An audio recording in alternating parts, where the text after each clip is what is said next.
সন্তু পান তাকে অ্যারেস্ট করা হয়েছিল, 3 দিন ধরে তাকে পুলিশ হেফাজতে রাখা হয়েছে এবং কলকাতা হাইকোর্টের পক্ষ থেকে তাকে জামিন দেওয়া হয়েছে। এই বিষয়টাকে কিভাবে দেখছেন? প্রথমত, সন্তু পানের যে গ্রেফতারি এটা সম্পূর্ণ বেআইনি ছিল।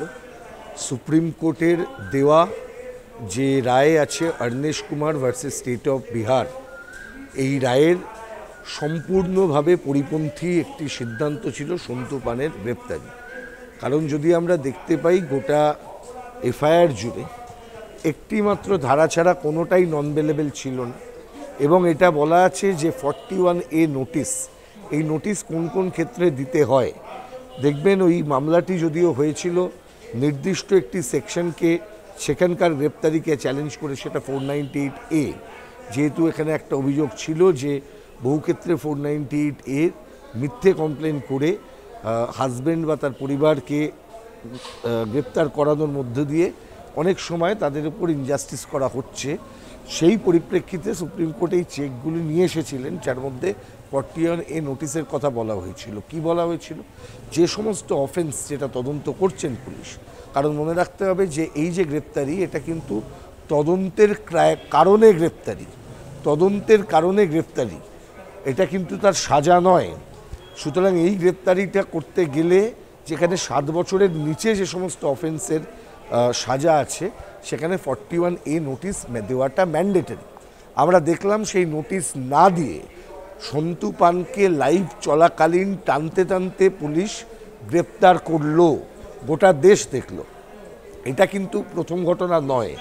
আপনি জানেন শফিকুল ইসলাম, তাকে গ্রেপ্তার করেছিল এইভাবেই, রাত্রিবেলা তার বাড়ি থেকে গিয়ে তুলে আনা, রাত্রিবেলা গিয়ে তার বাড়ি থেকে তুলে আনার পর একটার পর একটা কেস দেওয়া, একেবারে রমজান মাসে তার বাচ্চাদেরকে তার স্ত্রী থেকে আলাদা করে দেওয়া, তার স্ত্রীকে গ্রেপ্তার করে নিয়ে যাওয়া, এবং সবচাইতে যেটাতে আমি খুব ভীত এবং সন্ত্রস্ত, অর্নেশ কুমারের জাজমেন্টে এটা বলা আছে, এই গ্রেপ্তারিকে যে ম্যাজিস্ট্রেট এন্ডোর্স করছেন সেই ম্যাজিস্ট্রেটের কন্টেম্প্ট করতে হবে। করা যায়, পুলিশ তো করছে, পুলিশ তো রাজনৈতিকভাবে করছে, কিন্তু যে ম্যাজিস্ট্রেট সুপ্রিম কোর্টের এই নির্দেশকে ভায়োলেট করলেন, সেই ম্যাজিস্ট্রেটদের বিরুদ্ধে ব্যবস্থা কেন নেওয়া হবে না?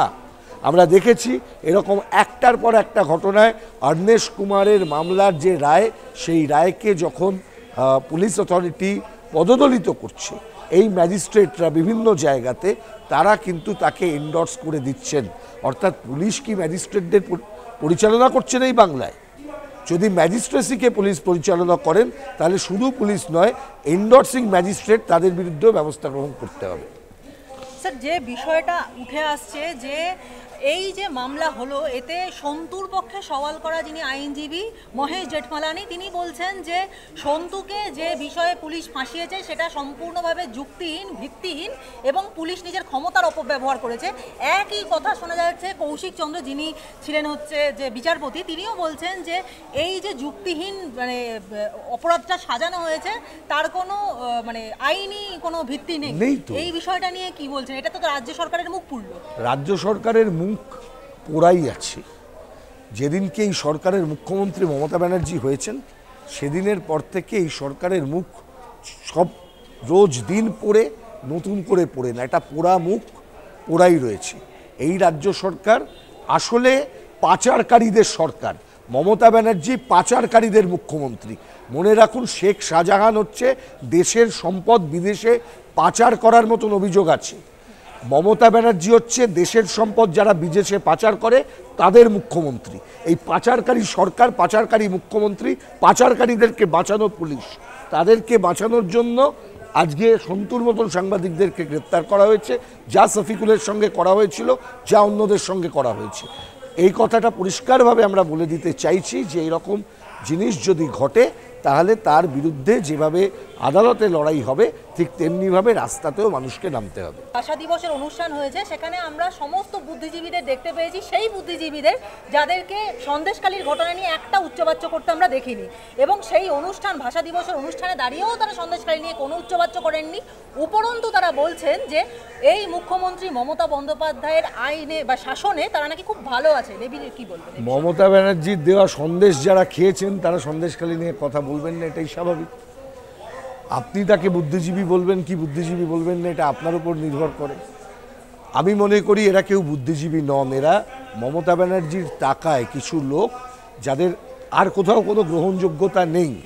আমি বলছি তো, যারা ওখানে গিয়েছেন তাদের একটা লেখাও আজকে বাজারে বিকোয় না, তাই সরকারের অনুগ্রহে বেঁচে থাকতে হয়। যত বড় লেখক হোক, এক সময় বড় লেখক, এক সময় বড় গায়ক, চিরকাল থাকতে পারে নাকি? স্টারডম সবসময় থাকে না। অর্থাৎ এই স্টারডম চলে যাবার পর মমতা ব্যানার্জির স্টারডমকে ব্যবহার করে ওরা তৃণজীবীর মতন বেঁচে আছেন। তাই আমি এদেরকে একেবারে গৃহপালিত প্রাণী ছাড়া আর কিছুই বলি না। আমি বুদ্ধিজীবী শব্দটায় বিশ্বাস করি না। বুদ্ধিজীবী বলে কিছু হয় না, প্রতিটা মানুষই আদতে শ্রমজীবী। আর যারা শ্রম করেন না, শ্রম চুরি করেন, শ্রম চুরি করে বাঁচতে চান, তারাই বুদ্ধিজীবীর মুখোশটা পরে তারা সরকারের অনুগ্রহে অর্থানুকূল্যে বেঁচে থাকেন। যেখানে স্যার এই সন্দেশখালীর ঘটনা নিয়ে গোটা বাংলা উত্তপ্ত, সারা বাংলায় আগুন জ্বলে গেছে, সেইখানে সেই সন্দেশখালীর ঘটনাকে তৃণমূলের মুখপাত্র কুণাল ঘোষ তিনি বলছেন এটা নাকি সব সাজানো ঘটনা। উনি সাজানো ঘটনা যদি সন্দেশখালী হয়, আমি বলছি কুণাল ঘোষ তৃণমূলের সেই মুখপাত্র যাকে সাজিয়ে রাখা হয়েছে। কেন সাজিয়ে রাখা হয়েছে? কারণ সাজানো জিনিসটা সরিয়ে দিলে যেটা দাঁড়ায়, কুণাল ঘোষ যখন জেলে ছিলেন সেই সময় দাঁড়িয়ে তিনি ওই ডায়েরি, তিনি যে কথাগুলো বলতেন, তিনি যে বলেছিলেন সারদার টাকা মমতা ব্যানার্জির বাড়িতে ছিল, তিনি যে বলেছিলেন সারদার সবচাইতে বেনিফিশিয়ারি বড় মমতা ব্যানার্জি, তিনি যে বলতেন রাজীব কুমার মমতা ব্যানার্জি, সুদীপ্ত সেন মমতা ব্যানার্জি কুণাল ঘোষকে মুখোমুখি জিজ্ঞাসাবাদ করা হোক, তাহলে সেই কথাগুলো সবই সত্যিতে পরিণত হয়। তাহলে কোনটাকে সত্যি ধরবো? আজকের কুণাল ঘোষকে সত্যি ধরবো না সেদিনের কুণাল ঘোষকে সত্যি ধরবো? কোনটাকে সাজানো ধরবো? আজকে কুণাল ঘোষের বক্তব্যটাকে সাজানো ধরবো না সেদিনের কুণাল ঘোষের বক্তব্যটাকে সাজানো ধরবো? সুতরাং এই যে সাজানো করছে, ওরা জানে না যে ওই পালে বাঘ পড়েছে যে করতো না রোজ, যেদিন সত্যি বাঘটা পড়বে সেদিনকে কিন্তু কেউ বাঁচবে না। মমতা ব্যানার্জি, রাজীব কুমার, কুণাল ঘোষ এখন একই জায়গাতে রয়েছে। এই কুণাল ঘোষের একসময় বক্তব্য ছিল রাজীব কুমারের বিরুদ্ধে। স্যার যখন রাজীব কুমারের প্রসঙ্গ তুললেন তখন আর একটা জিনিসে আসি, সেটা হচ্ছে যে ডিজি রাজীব কুমার সন্দেশখালীতে গেছেন এবং সন্দেশখালীতে যাওয়ার পরই তিনি বলেছেন যে ওখানে যারা যারা আইন ভেঙেছে তাদের সকলকে গ্রেফতার করা হবে এবং সেই উনি গ্রেফতার করা হবে বলেননি, ব্যবস্থা নেবেন আইন অনুযায়ী। তাহলে কি আজকে শাহজাহান গ্রেফতার হতে পারে? কে গ্রেফতার হবে আমি জানি না। শাহজাহান গ্রেফতার হলে এতদিন কেন হলো না, এই প্রশ্নটা খুব গুরুত্বপূর্ণ। শাহজাহান শেখের মধ্যে কি ম্যাজিক আছে সেটা আমি জানি না। রাজীব কুমার গ্রেফতার করেন যখন, তখন জানতে হবে যে, এবং সেটা যখন এই ঢাকঢোল পিটিয়ে করা হয় তখন সেখানে জানতে হয় এটা ঠিক ওই কুণাল ঘোষের গ্রেফতারি, সুদীপ্ত সেনের গ্রেফতারিটা ইনিশিয়াল স্তরে ওই রকম আমার মনে করায়। যাই হোক, আমি সেটার মধ্যে আমি যাচ্ছি না।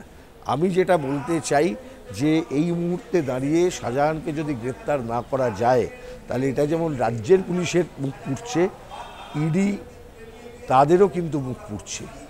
এনআইএ আসছে, এনআইএ এসে তদন্ত করবে শুনছি, তাদেরও কিন্তু মুখ পুড়বে যদি শাহজাহানকে গ্রেপ্তার না করা যায়। এটা আর কিন্তু আমাদের সাধারণ রাজনীতির বিষয় কিন্তু নেই, এটা কিন্তু দেশের ইন্টিগ্রিটি, সভরেন্টির প্রশ্ন এসে যাচ্ছে। দেশের সম্পদ বিদেশে পাচার করার মতন অপরাধ, এই অপরাধ কিন্তু ছোটোখাটো অপরাধ নয়। সেটা মানব সম্পদ বলুন, সেটা অন্যান্য সম্পদ বলুন। এই যে লক্ষ লক্ষ কোটি কোটি টাকা ওখান থেকে তোলা হচ্ছে সম্পদ পাচার করে, দিনের শেষে লুজার ইজ আওয়ার কান্ট্রি। এই জায়গাটাকে বুঝতে হবে। যারা দেশপ্রেমিক তারা যদি না বোঝেন, তারা যদি জোচ্চোরদের পাশে দাঁড়িয়ে পড়েন, তাহলে সমস্যা। আজকে সেই সমস্যার খেসারত আমাদের দিতে হচ্ছে। তৃণমূলের পক্ষ থেকে রেপের ভিডিও ফুটেজ চাওয়া হচ্ছে, কি বলবেন এই নিয়ে? যারা চেয়েছে তাদের কাছ থেকে এটা খুব তাদের মতোই তৃণমূলী শব্দটা হচ্ছে, রেপের ভিডিও ফুটেজ সেরাই চাইতে পারে যারা তৃণমূলী হয়। কারণ এরা নির্বুদ্ধিতার একটা স্তর আমি জানি, যেটা আমাদের দেশের কেন্দ্রীয় সরকার তাদের রাজনৈতিক দল দেখায় ওই গরুর দুধে সোনা ফলে। আর নির্বুদ্ধিতার আর একটা স্তর হচ্ছে এই তৃণমূল কংগ্রেসের যারা লোকজন, যারা এই ধরনের কথা বলে যান। রেপের ভিডিও ফুটেজ দেখতে যারা চেয়েছেন, আমি তাদের মধ্যে শুনলাম তাদের মধ্যে মহিলাও আছেন নাকি, তারা বলেছেন। মানে আমি জানি না কিভাবে একজন মহিলা হিসেবে এই ধরনের কথা বলতে পারেন।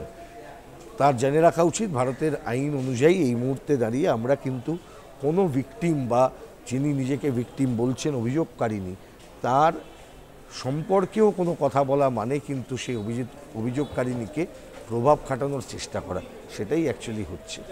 সন্দেশখালী ঘুরে জাতীয় মহিলা কমিশনের প্রধান রেখা শর্মা তিনি রিপোর্ট দিলেন যে এখানে রাষ্ট্রপতি শাসন জারি না করে আর উপায় নেই, এ নিয়ে কি বলবেন? আমি মনে করি না রাষ্ট্রপতি শাসন সলিউশন। মমতাকে পারফর্ম করাতে হবে। রাষ্ট্রপতি শাসন করে পালিয়ে যাব, লুট করব, তারপর রাষ্ট্রপতি শাসন করে পালিয়ে যাব, পালাতে দেওয়া যাবে না। মমতা ব্যানার্জিকে এই সমস্ত ঘটনার দায় নিয়ে সরকারে তুমি এসেছো, তোমার সরকার চালাতে হবে। যদি সরকার না চালাও, ঠিক করে যদি না চালাও, তোমার যা শাস্তি সেটা মানুষ দেবেন। 356 করার এমন একটি বিষয়, এটা মমতা ব্যানার্জি নিজে চাইছেন এই মুহূর্তে, যাতে 356 করে সিম্প্যাথি গেইন করে আগামী ভোটে আবার ড্যাং ড্যাং করে জেতা যায়। 356 যদি বিজেপিও জারি করে, বুঝতে হবে আবার এখানে গোটা হচ্ছে। 356 ধারা প্রয়োগ করা কখনোই কোনো যুক্তরাষ্ট্রীয় ব্যবস্থায়, গণতান্ত্রিক ব্যবস্থায় এটা কোনো সমাধান হতে হবে না। মমতা ব্যানার্জি এমন একজন, বামফ্রন্ট থাকাকালীন এখানে বৃষ্টি পড়লেও তিনি 356 চাইতেন, এবং 356 চাইতে চাইতে ওটা ভোঁতা করে ফেলেছিলেন, কখনো হয়নি। আজও উনি সরকারে থেকেও মনে মনে 356 চাইছেন, যাতে উনি বলতে পারেন দেখো দেখো দেখো বিজেপি আমায় কিরম ভিকটিম করলো, আমি তো বিজেপির বিরুদ্ধে লড়ছি, আর বিজেপি বলবে আমরা 356 জারি করে বাংলার মানুষকে বাঁচাবো। আসলে যে কথাটা বারবার বলতে হবে, দেখুন মমতা ব্যানার্জি যা বলছেন বিজেপির বিরুদ্ধে, এ কথাগুলো সব ঠিক, একটাও ভুল নেই। আবার শুভেন্দু অধিকারী যা বলছেন তৃণমূলের বিরুদ্ধে, কথাগুলো সব ঠিক, কোনো ভুল নেই। কিন্তু দুটো কথাই ঠিক একসাথে নিয়ে যারা বলছেন, তারাই কিন্তু প্রকৃত অর্থে মানুষের পাশে আছেন, সেই কথাটা বুঝতে হবে। কারণ তারা যে কথাগুলো বলছেন সেগুলো যদি ঠিক হয়, তাহলে দুজনের বিরুদ্ধেই আপনাকে বলতে হবে কথা। যদি না বলতে পারেন তাহলে মুশকিল। আর এই বলাটা বন্ধ করার জন্যই কিন্তু 356 একটা হাতিয়ার হয়ে উঠবে। 356 প্রয়োগ এই পরিস্থিতির সমাধান নয়। ভোটে জিতেছ, তুমি করবে না কেন? তোমায় ঘিরে রেখে করানো হবে। তুমি রাজ্যের মুখ্যমন্ত্রী, তুমি না করলে তোমাকে ঘিরে করানো হবে, ঘেরাও করে করানো হবে। মানুষের আস্থা তোমার ওপর ছিল মানে তোমায় পালাতে দেওয়া যাবে না। তোমাকে আজও সেই আস্থা রাখার মতন কাজ তোমায় করতে হবে। যদি না করতে পারো, পদত্যাগ করবে। 356 জারি ফারি নয়, পদত্যাগ করে ভোট করাও। 356 কেন? কেন্দ্রীয় সরকারের শাসন আমরা চাই না। তিনি সন্দেশখালী যাচ্ছেন না, দিদি নাম্বার 1-এ শুটিং করতে যাচ্ছেন। এটা মমতা বন্দ্যোপাধ্যায়ের অভ্যাস। এটা মমতা বন্দ্যোপাধ্যায়ের মতন যারা শাসক হন, এদের সাইকোলজিক্যাল স্টেটটাই হচ্ছে এই রকম। আজকের কথা তো নয়, রোমের একজন শাসক ছিলেন নেরো, সম্রাট নেরো। আমাদের এখানে সম্রাজ্ঞী মমতা। সম্রাট নেরো কি করতেন? যখন রোম পুড়ছিল, নেরো তখন বেহালা বাজাচ্ছিলেন। সুদীপ্ত গুপ্ত যেদিনকে পুলিশটাকে লাঠিপেটা করে মেরে দিল, মমতা ব্যানার্জি বললেন এটা একটা পেটি ইনসিডেন্ট বলে সেদিনকে নেতাজি ইন্ডোর স্টেডিয়ামে, ওখানে শাহরুখ খানের নাচের অনুষ্ঠান হচ্ছে, মুখ্যমন্ত্রী সেখানে আনন্দ করছেন। সেই মুখ্যমন্ত্রীর কাছ থেকে আপনি আশা করেন যে তিনি সন্দেশখালীতে যাবেন দিদি নাম্বার 1-এ না গিয়ে? দিদি নাম্বার 1-এ তো উনি যাবেন, কারণ ওনার রিয়েলিটি শোর মাধ্যমে উত্থান। ওনার উত্থানটাই তো একটা রিয়েলিটি শো।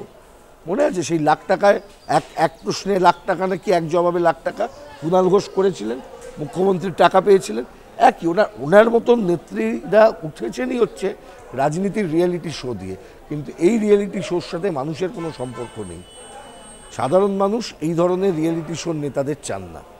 একটা শেষ প্রশ্ন করব, যে ভাষা দিবসের মঞ্চ থেকে মুখ্যমন্ত্রী বললেন বাংলাই আশা, বাংলাই ভরসা, বাংলাই আগামী যুগের পথ দেখাবে, কি বলবেন? বাংলা আশা ভরসা পথ দেখাবেন অবশ্যই। বাংলা মানে তো মমতা ব্যানার্জি নয়, উনি এটা ভুল বলেননি। কিন্তু বাংলা মানে মমতা ব্যানার্জি নয়। বাংলা মানে বাংলার সাধারণ মানুষ, বাংলা মানে বাংলার মেধা, যে মেধাকে মমতা ব্যানার্জি সরকার ওই রাস্তার ফুটপাতে বসিয়ে দিয়েছেন। আর সেই মেধাবী ছাত্রছাত্রীদের চাকরির জায়গাটায় তৃণমূলকে টাকা দেওয়া কিছু কিছু অযোগ্য লোকেরা আজকে চাকরি করছে। বাংলা মানে সেই বাংলাটা যারা রাস্তায় বসে আছে, ফুটপাতে বসে আছে, যারা জেলে আছে। বাংলা মানে ওই সাংবাদিকগুলো। বাংলা মানে আপনারা যারা প্রশ্নটা তুলছেন, বিভিন্ন জায়গায় গিয়ে এত আক্রমণের পরেও দাঁড়িয়ে প্রশ্নটা তুলছেন, যারা এখনও পর্যন্ত সেই বাংলার যে প্রতিবাদী সত্তা, যেটা আজকে বলে নয়, সেই একদম ইংরেজ সময় থেকেই, ইংরেজ শাসনের সময় থেকে সেই সত্তাটাকে যারা ধরে রাখছেন, প্রশ্ন করার ঐতিহ্যকে। এখানে হিন্দিভাষী বাংলাভাষী পাশাপাশি বসে তারা কাজ করেন। কিন্তু আজকে পরিস্থিতি মমতা ব্যানার্জি এমন তৈরি করে দিচ্ছেন, এখানে এখন দাঁড়িয়ে কেউ কেউ বলবে বাংলায় থাকলে বাংলাতেই কথা বলতে হবে, বাংলায় থাকলে বাংলায় বাঙালি হতে হবে। আরে বাঙালির ডেফিনেশন কি? বরাবর সারা দেশ থেকে মানুষ এখানে এসেছেন, বরাবর বাংলা থেকে মানুষ সারা দেশে গেছেন, এদের মধ্যে তো কোনো তফাৎ নেই। কিন্তু আবার সেই জায়গাগুলোকে খুঁচিয়ে দেওয়া হচ্ছে আস্তে আস্তে করে, সেই বিচ্ছিন্নতাবাদী ধারণা, মানুষকে ভাঙার ধারণা, সেটা তৈরি করে দেওয়া হচ্ছে। এটা বাংলা কোনোদিন হতে পারে না।